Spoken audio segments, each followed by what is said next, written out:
ভাগ্য বর তো পালিয়ে গেল আর বরকে খুঁজে খুঁজে তাকে আমাদের খাঁচা দিতে বললো। গৃহপ্রবেশ সিরিয়ালের এই পর্বে শুরু থেকে উত্তেজনা ছড়িয়ে পড়ে। রাস্তায় গাড়ি হাঁকিয়ে শুভ আর কমলি সানি ও আদির খোঁজে বেরিয়েছে।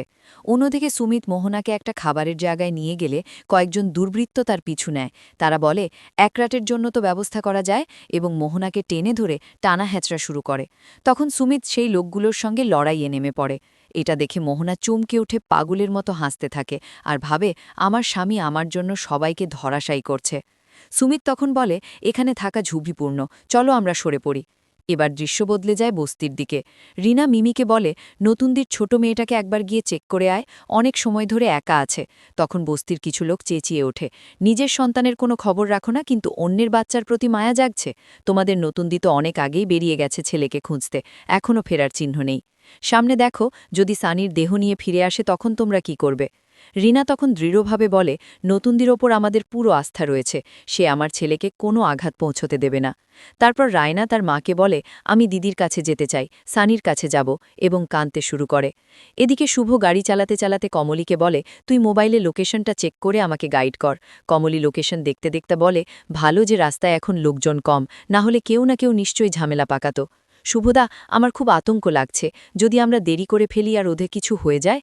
শুভ তখন বলে তুই এত ঘাবড়াস না, তোর এই অস্থিরতা দেখে আমার নিজেরই অস্বস্তি হচ্ছে, গাড়ি চালানো কঠিন লাগছে, চুপচাপ লোকেশনটা বলে যা। পরের অংশে গুন্ডারা আদি আর সানিকে দড়ি দিয়ে চেয়ারে আটকে রেখেছে।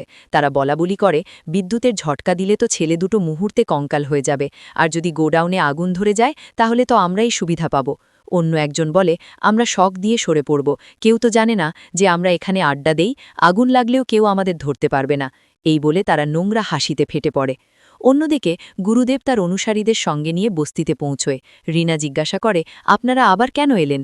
গুরুদেবের এক শিষ্য বলে গুরুদেব ঠিকই বলেন, মেয়েদের বুদ্ধি তো হাঁটুর নিচে থাকে, আমাদের গুরুদেবের হৃদয় তো অনেক উদার, তোমরা হয়তো তাকে বোঝনি, কিন্তু এই কঠিন সময়ে সে তোমাদের সহায়তা করতে এসেছে।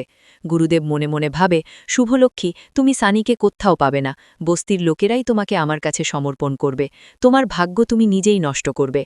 তারপরের সিনে ঠিক যখন গুন্ডারা সানি ও আদিকে বিদ্যুতের আঘাত দিতে উদ্যত, আদি তাদের সঙ্গে ঝাঁপিয়ে পড়ে লড়াই করে সানিকে নিয়ে রঙের গোডাউন থেকে পালিয়ে রাস্তায় চলে আসে। এদিকে শুভ কমলিকে গাড়িতে রেখে সোজা গোডাউনে ঢুকে পড়ে। গুন্ডারা তাকে দেখে বলে তোমার স্বামী তো হিরোবাজি করে পালিয়েছে, আর তুমি এখানে ধরা দিতে এসেছ? রাস্তায় কমলি শুভকে না পেয়ে শুভদা শুভদা বলে চিৎকার করে। তখন আদি আর সানির সঙ্গে তার দেখা হয়ে যায়। কমলি বলে তোমরা এখানে, তাহলে শুভদা কোথায় গেল? আমরা সারা রাত তোমাদের খুঁজছি, কিন্তু হঠাৎ শুভদা আমার কাছ থেকে অদৃশ্য হয়ে গেল, খুঁজে পাচ্ছি না। তোমাদের না দেখলে তো ভাবতাম শুভদা কোন দিকে চলে গেল। পরিশেষে গুন্ডারা শুভকে নোংরা কথা বলে হাসাহাসি করে। এই পর্বের সারপ্রাইজ মুহূর্তে সবার মাঝে আদি ঘোষণা করে আমি অয়নার বিয়ের রেকর্ডিং দেখেছি, শুভর কোনো ভুল নেই। শুভ তখন বলে নিজেকে সাব্যস্ত করার আর কোনো প্রয়োজন আমার নেই। আদি উত্তর দেয় কিন্তু আমার তো দরকার আছে, আমি তোমাকে সত্য প্রমাণ করব। শুভ তখন বলে নিজের স্ত্রীকে সত্যতা দেখিয়ে আস্থা অর্জন করতে হবে। এদিকে রাধারানী হাতে স্বাগতের থালা নিয়ে এসে বলে আমার বাড়ির লক্ষ্মী আবার নতুন করে ঘরে প্রবেশ করবে।